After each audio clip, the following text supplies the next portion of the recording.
Hello everyone, it is I, Croc Hunter 99, and once again, welcome to my new home. And today, for a brand new episode, I'm going to give you details of what's going to be going on in the next week. Welcome back to Reptile Planet.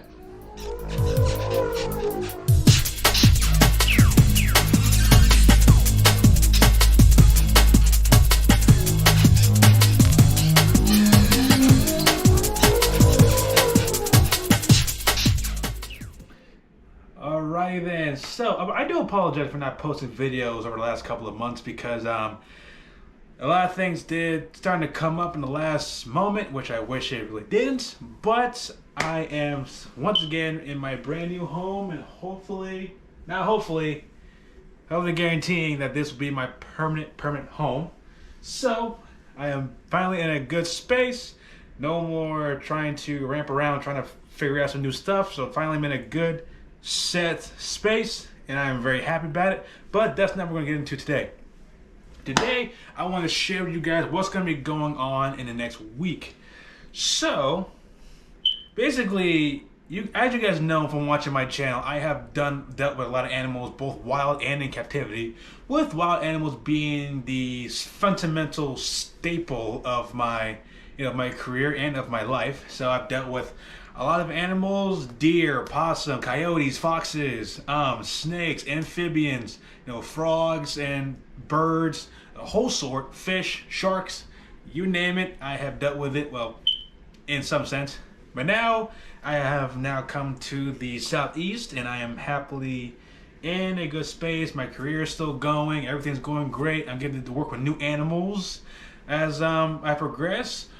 But what's coming up next week is basically one of the greatest challenges I'll be having the honor of participating in, and hopefully this will finally bring my training, basically my snake training, to its conclusion, or not completion. I'm not stopping to I'm not stopping from catching snakes and trying to find them. I'm saying training wise, hopefully I get the experience that I'll be able to excel with this kind of training moving forward.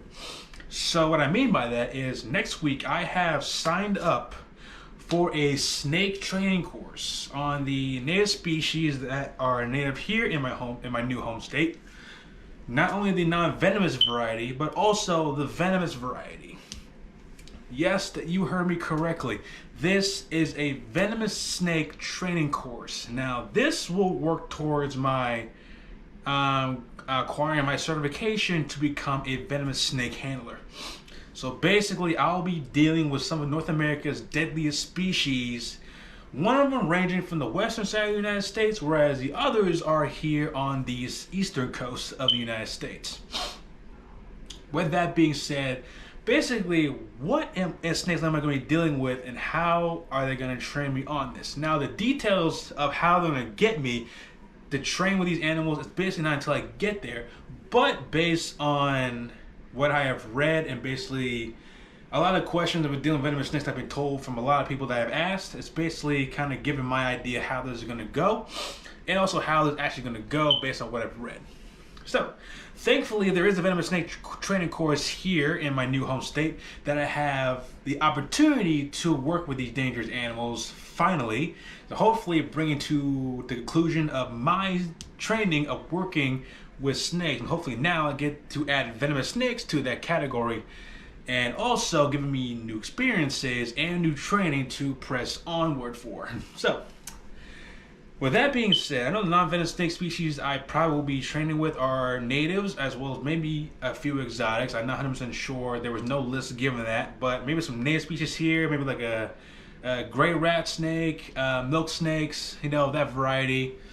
But I do have the list of some of the venomous species. This might be either all the lists that they have, or just a little mindset of what it's a little bit of examples of what might be going on that I'm going to be training with at the site. So to add to that, the snakes that were listed that will be part of the training course basically are ranked one of the United States deadliest. So let me speed this up though. So basically it's a 2-day course. It will be taking place on the 7th and 8th of February. So basically, it'll be a 2-day course. I'll be doing an in-class work, and after that, it'll be the actual training itself. So we'll be learning about native species as well as venomous species, both when you're a zookeeper, animal rescuer, rehabilitator. It's good to know this knowledge and also get the experience of training with these animals. That way you won't be like going into it without proper training and proper guidance. So with that being said, this is what I'm going to be talking about. So generally, since it's a 2-day course, it's always good to get the knowledge of what snakes is, basically their biology, their native habitat, their size, coloration, and also with venomous species, it's also good to know the toxicology and the effects of their venom. So, the venomous snakes that are listed for this program are the copperhead, the cottonmouth, the western diamondback, the timber rattlesnake, the pygmy rattlesnake, and the largest venomous snake of North America, the notorious eastern diamondback. The largest venomous snake of North America and ranked as one of the deadliest. These snakes are listed on the ones that are going to be part of the training course, but I don't know, this may be a list that they're going to be doing annually, or this is going to be one of the few snakes that might be added to the training course. So far, these are snakes that are definitely going to be part of the course, but there might be others that might tie into it, or this might be the only ones that are part of that course. So, with that in mind, it's good to know the facts about these dangerous animals, and that way it makes you better prepared for what you're getting ready to get into. So, starting with the copperhead. Copperheads are basically a common snake in many areas, but also very not likely to be seen in very other areas, depending on their locality. So copperheads, the light tannish coloration, that hourglass pattern, that diamond-shaped head, in that coloration that they have, making them very difficult to spot in leaf litter, especially when you're just trekking through the woods, basically minding your own business, and next thing you know, you don't know there's a copperhead sitting right next to your foot. So it's trying to stay camouflaged in the leaf litter. That way, hopefully, it won't be seen unless you actually step on it or you harass the snake, which causes a strike. Now, their venom is normally non-lethal, but left untreated, it can cause complications. Mainly, you'll get like sweating, pain. Their venom's not really known to be too lethal, but left untreated, or if you have an allergy to snake venom, or you have a weak heart, or like any other medical complications, it can make the venom effects that more dangerous. So no matter what, you still need to seek medical attention if you are bitten by one of these snakes. Next up is the cottonmouth. Ranked as one of the also North America's deadliest snakes. Their venom has the potential to kill up to about 8 to 10 grown adults. Their venom basically has the effect to cause tissue damage, effects in your blood cells, and also just absolutely can be fatal if left untreated. This snake is basically found in many parts of the southeastern United States, from Virginia all the way down to Florida, Mississippi, Louisiana. So this is a snake that a lot of people kind of do confuse for water snakes because they look very similar, but cottonmouths, also known as water moccasins, have that distinct triangle-shaped head, and when you see them swimming, you see a third of their body above the surface of the water, whereas water snakes have their entire body submerged. So that's how you know the difference when you see them swimming across a lake or a pond. And as well as, you don't know if the snake is venomous or not, it's always best to leave it alone, especially if you find out that it's actually a cottonmouth, and this kind of snake you definitely do not want to mess with unless if you're trained by a professional. The other snake on that list is the pygmy rattlesnake, one of the smallest of the rattlesnake species native to the southeastern United States. This snake is basically a very tiny little thing, going to around like a foot long, basically with a little tiny little rattle, almost sounds like a buzzing noise, but don't be fooled, because their venom can still be effective towards humans, and basically smaller size do not mean the venom is not that less potent. But like any snake, it's basically a medical emergency. But with their small fangs is basically like have thick enough shoe leather or like steel toe boots. I mean, you'll basically be fine unless you try to pick up the snake, and that's when you might get bitten on the hand, or you try to kill it, and then next thing you know, you end up becoming envenomated. So if that becomes the case, Like, leave the snake alone, A, but if you do want to take in a full-on bite, it's better to seek medical attention immediately. Next up on that list is the timber rattlesnake, also known as the canebrake. Can be found in many parts of the eastern United States, from Maryland, Virginia, Florida, South Carolina, North Carolina, Georgia, Mississippi, all across the southeastern United States. And this is a snake that definitely earned its name, basically from that kind of like V-shaped pattern, kind of like found in a variety of different habitats, from basically suburbs, forested areas, and basically northern parts call it the timber rattlesnake, whereas on the southern parts they know it as a canebrake. So this is a very deadly snake, basically known to be a little more like docile, like kind of almost laid back, but still it's a venomous snake and it will defend itself when threatened. So it's best to leave the snake alone and let it mind its own business. But for venom, and can cause complications, they do have a mixture of kind of like a cytotoxic, neurotoxic effect. And basically what that means is that it can affect your nervous system and basically cause your flesh to absolutely rot and basically cause necrosis and a lot of other health complications. So with these snakes, it's best to admire them from a safe distance if you come across one. And now the undisputed king of that list is the large eastern diamondback. The largest venomous snake of North America, reaches up to 8 feet long, 20 pounds, and ranks as one of the deadliest snakes in North America. With their hemotoxic bite, definitely able to cause death in their victims, and definitely one of the snakes that needs to be respected and admired from a safe distance unless you are trained by a professional, because these snakes are no joke. They will warn you with the rattle, but like the warning doesn't work. They are fast strikers, firmly are able to camouflage themselves beneath leaf litter, tall grasses, and basically remain completely invisible to the naked eye unless you're right on top of them. And trust me, if the snakes feel threatened and they have nowhere to run, their fangs will sink into you if you want to be bitten, and you will have complications. The effects of the venom are quick and will take effect basically immediately. So that's why you need to get to a hospital as quickly as you can. No exceptions, no stops. You got to get there as fast as you can to receive anti-venom for these snake bites. A bite from eastern diamondback can definitely cause a lot of pain, necrosis, basically affecting the muscles, the blood vessels, and it will just cause unpronounced amount of pain.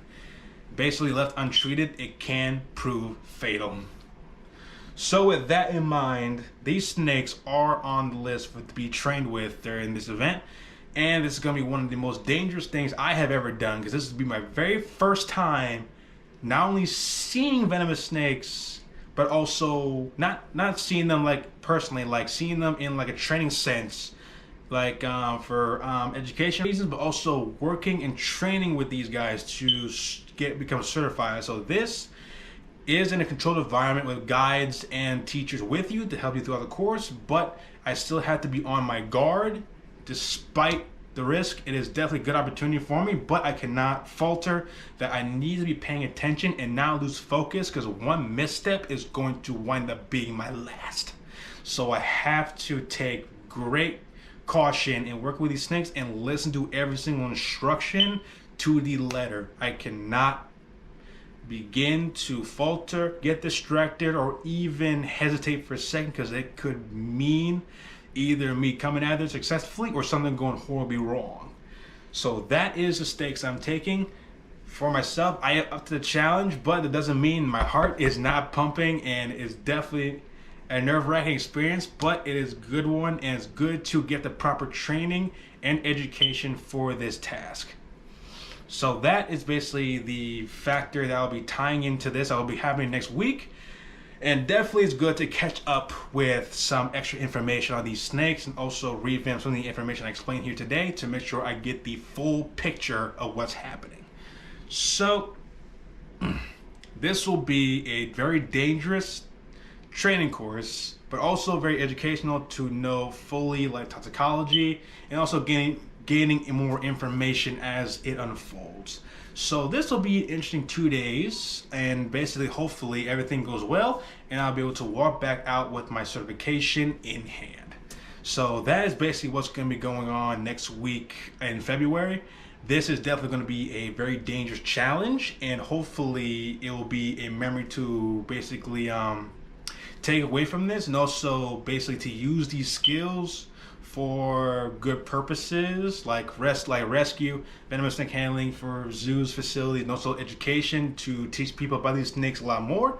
So basically this will be a great opportunity to take, but also I must be on my guard and remain absolutely focused the entire time. So this will definitely put all my skills to work and all my knowledge to the test, and see how far I have advanced over the last couple of years. So this will be a good opportunity and a very dangerous challenge, and basically this will be a life changer for me in general, and also hopefully, if I can, basically have some memories to take with me back home, maybe some pictures and stuff like that I can take home with me to prove what I have accomplished that day. So this will be my challenge that I will be fulfilling, and hopefully it will finally conclude my snake training after so many years of trying either on my own or getting some professional advice. But hopefully this will conclude my snake training, and also be able to use these skills to not only help others but also to educate others in general. So I am definitely looking forward to this, and hopefully everything goes accordingly, and also be able to come back victorious. So that is going to be my next week's agenda. So basically this is going to be a very dangerous challenge, and hopefully everything goes exactly right. I don't know exactly right, but like it goes perfectly well, no injury, and everything goes very smoothly. So I'm excited, nervous but excited, and hopefully it'll be a good step up in my training, and I'm very happy about that. That meant to finally find a class that teaches this stuff annually to new people who want to take up this kind of opportunity. So I definitely hope you guys wish me luck, and basically hopefully everything goes well and I'll be able to show off brand new my course in training. So thank you guys for joining me for today's video. Don't forget to hit the subscribe button. If you have any questions for me, post it down in the comments below. Don't forget, subscribe for more content, and I will see you all next time. See you later. Hey, thank you for joining me on today's video, and basically hope you guys get the idea that basically what's going to be happening next week is going to be one of my greatest challenges, but hopefully I'll be able to share with you guys what goes on and share the story of exactly what's going on. So I thank you guys very much for being with me through this journey, and yeah, let's see what the future brings.